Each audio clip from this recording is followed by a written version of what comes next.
4 ਮੁਲਕਾਂ ਦੇ ਵਿਜ਼ਿਟ ਤੋਂ ਬਾਅਦ ਅੱਜ ਪਹਿਲੀ ਵੀਡੀਓ ਦੇ ਨਾਲ ਤੁਹਾਡੀ ਖਿਦਮਤ ਵਿੱਚ ਹਾਜ਼ਰ ਹਾਂ। ਅੱਜ 28 ਅਕਤੂਬਰ ਸਨ 2024 ਦੇ ਦਿਨ ਸੋਮਵਾਰ ਦਾ ਮੈਂ ਅੱਲਾ ਦਾ ਬੜਾ ਸ਼ੁਕਰ ਅਦਾ ਕਰਨਾ ਕਿ ਮੈਨੂੰ ਅੱਲਾ ਦੀ ਜ਼ਾਤ ਨੇ ਤੁਹਾਡੇ ਵਰਗੇ ਮੁਖਲਸ ਹੀਰੇ ਅਤਾ ਫਰਮਾਏ ਨੇ। ਹੋਰਾਂ ਮੁਲਕਾਂ ਦੇ ਵੀ ਵੀਜ਼ੇ ਲੱਗੇ ਨੇ, ਲੇਕਿਨ ਥੱਕ ਗਿਆ ਸਾਂ, ਰੱਜ ਗਿਆ ਸਾਂ। ਮੈਨੂੰ ਸਗੋਂ ਫੋਨ ਆਇਆ ਕੱਲ ਕਿ ਘੁੰਮਣ ਸਾਹਿਬ ਜੇ ਸ਼ਹਿਰ ਫਿਰਨ ਲੱਗੇ ਹੋ ਤੇ ਸ਼ਹਿਰਾਂ ਦੇ ਸ਼ਹਿਰ ਹੀ ਕਾਰ ਰੱਖ ਕੇ ਟੱਕ ਰੱਖ ਕੇ ਫਿਰ ਗਏ ਹੋ, ਤੇ ਜੇ ਮੁਲਕ ਫਿਰਨ ਲੱਗੇ ਹੋ ਤੇ ਮੁਲਕਾਂ ਦੇ ਮੁਲਕ ਹੀ ਫਿਰ ਗਏ। ਉਹ ਹੁਣ ਮੈਨੂੰ ਫੋਨ ਆਇਆ ਸੀ ਕੱਲ ਓਮਾਨ ਤੋਂ, ਸਾਡੇ ਖਾਬਰ ਬਾਈ ਨੇ, ਗੁਜਰਾਤ ਟਾਂਡਾ ਦੇ ਰਹਿਣ ਵਾਲੇ ਨੇ। ਉਹ ਆਖਣ ਲੱਗੇ ਯਾਰ ਆ ਜਾਓ ਆ ਜਾਓ ਆ ਜਾਓ। ਮੈਂ ਯਾਰ ਥੋੜਾ ਜਿਹਾ ਵੇਟ ਕਰ ਲਓ, ਰੱਜ ਗਿਆ, ਥੱਕ ਗਿਆ। ਅੱਛਾ ਯਾਰ ਕੀ ਵਜ੍ਹਾ ਹੈ?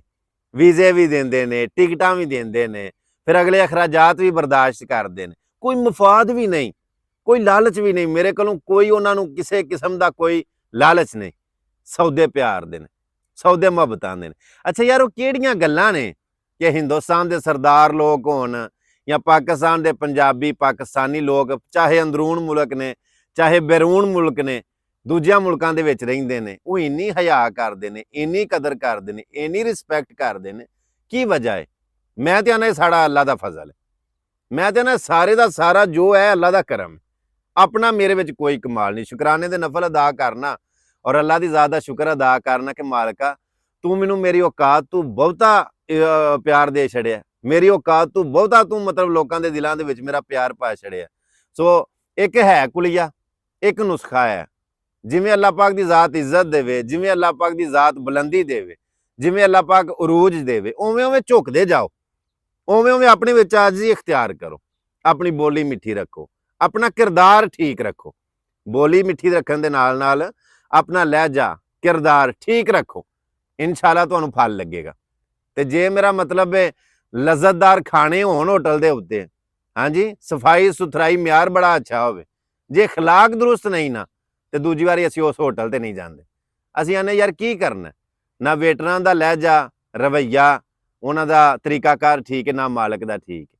ਫਾਇਦਾ ਇੰਨਾ ਕੁਝ ਕਰਨ ਦਾ ਫਾਇਦਾ, ਤੇ ਜੇ ਲਹਿਜੇ ਠੀਕ ਹੋਣ ਨਾ, ਜੇ ਅਖਲਾਕ ਠੀਕ ਹੋਵੇ ਤੇ ਮਿਆਰ ਭਾਵੇਂ ਥੋੜਾ ਜਿਹਾ, ਮੇਰਾ ਮਤਲਬ ਖਾਣੇ ਦਾ ਉਹ ਨਾਲ ਲੋਕੀ ਆਉਂਦੇ ਨੇ ਯਾਰ ਉਹਨਾਂ ਦਾ ਰਿਸਪੈਕਟ ਬੜੀ ਦਿੰਦੇ ਨੇ, ਪਿਆਰ ਬੜਾ ਕਰਦੇ ਨੇ। ਸੋ ਮੈਂ ਨਵਾਂ ਕਿ ਅੱਲਾ ਪਾਕ ਦੀ ਜ਼ਾਤ ਦਾ ਬੜਾ ਸਾਰਾ ਸ਼ੁਕਰ ਹੈ ਕਿ ਅੱਲਾ ਨੇ ਤੁਹਾਡੇ ਜੈਸੇ ਹੀਰੇ ਨਗੀਨੇ ਮੈਨੂੰ ਅਤਾ ਫਰਮਾਏ ਨੇ। ਮੇਰੀਆਂ ਕੁਝ ਗੱਲਾਂ ਕੋਈ ਬਾਤਾਂ ਐਸੀਆਂ ਨੇ ਕਿ ਉਹਨਾਂ ਗੱਲਾਂ ਦੀ ਵਜ੍ਹਾ ਤੋਂ ਹੀ ਅੱਲਾ ਪਾਕ ਦੀ ਜ਼ਾਤ ਨੇ ਮੈਨੂੰ ਇੱਜ਼ਤ ਅਤਾ ਫਰਮਾਈ। ਮੈਂ ਨਾ ਜਿਹੜਾ ਬੰਦਾ ਤੁਹਾਡੀ ਇੱਜ਼ਤ ਕਰਦਾ ਉਹਦੇ ਅੱਗੇ ਲੱਗ ਕੇ ਕਦੀ ਨਾ ਨੱਸੋ, ਆਪਣੀ ਇੱਜ਼ਤ ਗਵਾ ਪਵੋ, ਉਹਦੇ ਆਪਣਾ ਭਾਰ ਹੌਲਾ ਕਰ ਲਓ, ਉਹਦੇ ਤੁਹਾਡੀ ਉਹ ਹਯਾ ਨਹੀਂ ਰਹੇਗੀ, ਕਦਰ ਨਹੀਂ ਰਹੇਗੀ।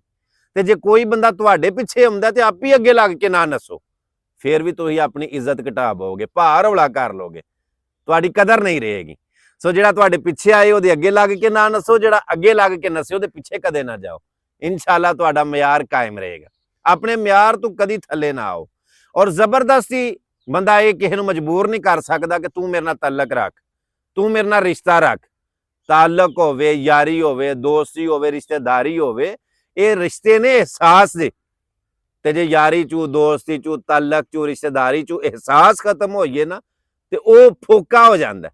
ਉਹ ਤਾਲੁਕ ਨਹੀਂ ਰਹਿੰਦਾ, ਉਹ ਰਿਸ਼ਤੇਦਾਰੀ ਨਹੀਂ ਰਹਿੰਦੀ, ਉਹ ਪਿਆਰ ਨਹੀਂ ਰਹਿੰਦਾ, ਉਹ ਯਾਰ ਨਹੀਂ ਰਹਿੰਦਾ ਜਦੋਂ ਵਿੱਚੋਂ ਅਹਿਸਾਸ ਖਤਮ ਹੋਈਏ। ਰਿਸ਼ਤੇ ਨੇ ਸਾਰੇ ਅਹਿਸਾਸ ਨੇ। ਔਰ ਇੱਕ ਹੋਰ ਗੱਲ ਹੈ ਕਿ ਜੇ ਕੋਈ ਬੰਦਾ ਤੁਹਾਨੂੰ ਛੱਡ ਗਿਆ, ਤੁਹਾਡਾ ਇੰਨਾ ਪਿਆਰ ਮੁਹੱਬਤ ਰਿਸਪੈਕਟ ਦੇਣ ਦੇ ਬਾਵਜੂਦ ਜੇ ਅਗਲਾ ਬੰਦਾ ਤੁਹਾਨੂੰ ਛੱਡ ਗਿਆ ਨਾ ਤੇ ਫਿਰ ਪਛਤਾਓ ਨਾ, ਟੈਨਸ਼ਨ ਨਾ ਲਓ, ਦੁਖੀ ਨਾ ਹੋ।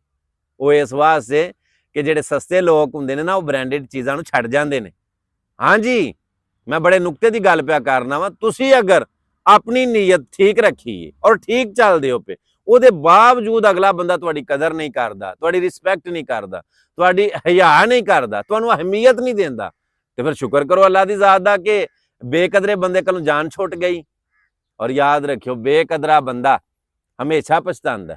ਜੇ ਵਕਤੀ ਤੌਰ ਤੇ ਨਾ ਵੀ ਨਾ ਪਛਤਾਏ ਤੇ ਬਾਅਦ ਦੇ ਵਿੱਚ ਉਹ ਜ਼ਰੂਰ ਪਛਤਾਉਂਦਾ ਕਿ ਮੈਂ ਆਪਣੀ ਅਨਾਹ ਦੀ ਵਜ੍ਹਾ ਤੋਂ, ਆਪਣੀ ਆਕੜ ਦੀ ਵਜ੍ਹਾ ਤੋਂ, ਆਪਣੇ ਗਰੂਰ ਦੀ ਵਜ੍ਹਾ ਤੋਂ ਇੱਕ ਅਨਮੋਲ ਹੀਰਾ ਗਵਾ ਬੈਠਾ। ਜਿਹੜੇ ਕਮ ਅਕਲ ਬੇਕਦਰੇ ਲੋਕ ਹੁੰਦੇ ਨੇ ਨਾ, ਉਹ ਆਪਣੀ ਅਨਾਹ, ਆਪਣੀ ਆਕੜ, ਆਪਣੇ ਗਰੂਰ, ਆਪਣੀ ਮੈਂ ਦੀ ਵਜ੍ਹਾ ਤੋਂ ਅਨਮੋਲ ਹੀਰੇ ਗਵਾ ਬੈਠਦੇ ਨੇ। ਬਾਅਦ ਦੇ ਵਿੱਚ ਉਹਨਾਂ ਨੂੰ ਜਦੋਂ ਯਾਦ ਆਉਂਦਾ ਨਾ ਕਿ ਯਾਰ ਅਸੀਂ ਆਪਣੀ ਅਨਾਹ, ਆਕੜ, ਗਰੂਰ, ਮੈਂ ਦੀ ਵਜ੍ਹਾ ਤੋਂ ਇੱਕ ਅਨਮੋਲ ਬੰਦਾ ਗਵਾ ਬੈਠੇ ਆ, ਫਿਰ ਉਹਨਾਂ ਨੂੰ ਪਛਤਾਵਾ ਹੁੰਦਾ। ਲੇਕਿਨ ਅਬ ਕਿਆ ਪਛਤਾਏ ਹੋ ਜਬ ਚੁੱਗ ਗਈ ਚਿੜੀਆਂ ਖੇਤ। ਜਦੋਂ ਕੋਲ ਹੋਵੇ ਤੇ ਉਹਦੀ ਕਦਰ ਕਰਨੀ ਚਾਹੀਦੀ ਹੈ। ਬਾਅਦ ਵਿੱਚ ਦੁਖੀ ਸਟੇਟਸ ਲਾਉਣ ਦਾ ਕੋਈ ਫਾਇਦਾ ਨਹੀਂ ਹੁੰਦਾ। ਗੱਲ ਕਰਨ ਦਾ ਮਕਸਦ ਇਹ ਵੇ ਕਿ ਇਹ ਮੇਰੀਆਂ ਗੱਲਾਂ, ਇਹ ਮੇਰੀਆਂ ਬਾਤਾਂ ਨੇ ਕਿ ਜਿਨ੍ਹਾਂ ਦੀ ਵਜ੍ਹਾ ਤੋਂ ਅੰਦਰੂਨ ਬੈਰੂਨ ਪੂਰੀ ਦੁਨੀਆ ਦੇ ਉੱਤੇ ਲੋਕ ਮੇਰੀ ਹਯਾ ਕਰਦੇ ਨੇ। ਤੇ ਮਾਲਕ ਦਾ ਬੜਾ ਸਾਰਾ ਫਜ਼ਲ ਹੈ। ਔਰ ਤੁਹਾਡਾ ਮੈਂ ਬੜਾ ਸ਼ੁਕਰੀਆ ਅਦਾ ਕਰਨਾ ਕਿ ਤੁਸੀਂ ਮੈਨੂੰ ਬੜਾ ਸਪੋਰਟ ਕੀਤਾ, ਬੜੀ ਮੈਨੂੰ ਮਤਲਬ ਪਿਆਰ ਮੁਹੱਬਤ ਦਿੱਤੀ ਹੈ। ਮੇਰੇ ਮਤਲਬ 4 ਮਿਲੀਅਨ 40 ਲੱਖ ਫੈਨ ਫਾਲੋਅਰ ਮੇਰਾ ਮਤਲਬ ਹੈ ਮੁਖਤਲਿਫ ਅਕਾਊਂਟਾਂ ਦੇ ਉੱਤੇ ਮੁਕੰਮਲ ਹੋਏ ਨੇ।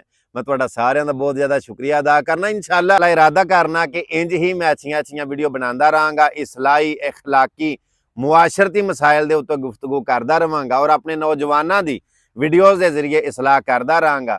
ਔਰ ਇੰਟਰਟੇਨਮੈਂਟ ਵਾਸਤੇ ਜਿਹੜੇ ਮੇਰਾ ਮਤਲਬ ਹੈ ਬਜ਼ੁਰਗ ਨੇ, ਵਡੇਰੇ ਨੇ, ਮੇਰੀਆਂ ਭੈਣਾਂ, ਫੁੱਫੀਆਂ, ਮਾਸੀਆਂ, ਦਾਦੀਆਂ, ਨਾਨੀਆਂ, ਜਿੰਨੇ ਵੀ ਮਤਲਬ ਘਰਾਂ ਦੇ ਵਿੱਚ ਖਾਨਦਾਨ ਫੈਮਲੀਆਂ ਬਹਿ ਕੇ ਸਾਰੇ ਮੇਰੀਆਂ ਵੀਡੀਓ ਵੇਖਦੇ ਨੇ, ਇਨਸ਼ਾਅੱਲਾ ਤੁਹਾਨੂੰ ਲਾਮਾ ਨਹੀਂ ਆਉਣ ਲੱਗਾ। ਅੱਲਾਹ ਪਾਕ ਦੀ ਜ਼ਾਤ ਤੁਹਾਨੂੰ ਸਾਰਿਆਂ ਨੂੰ ਸਲਾਮਤ ਰੱਖੇ। ਮਹਿਫਲਾਂ ਇੰਝ ਹੀ ਲੱਗੀਆਂ ਰਹਿਣ ਦੀਆਂ। ਇਹਦੇ ਨਾਲ ਮੈਨੂੰ ਇਜਾਜ਼ਤ ਦਿਓ, ਮਿਲਨੇ ਇੱਕ ਨਵੀਂ ਵੀਡੀਓ ਦੇ ਨਾਲ। ਆਪਣਾ ਬੜਾ ਸਾਰਾ ਖਿਆਲ ਰੱਖਿਓ। ਅੱਲਾਹ ਸੋਹਣੇ ਦੇ ਵਾਲੇ। अस्सलाम वालेकुम रहमतुल्लाहि व बरकातहू।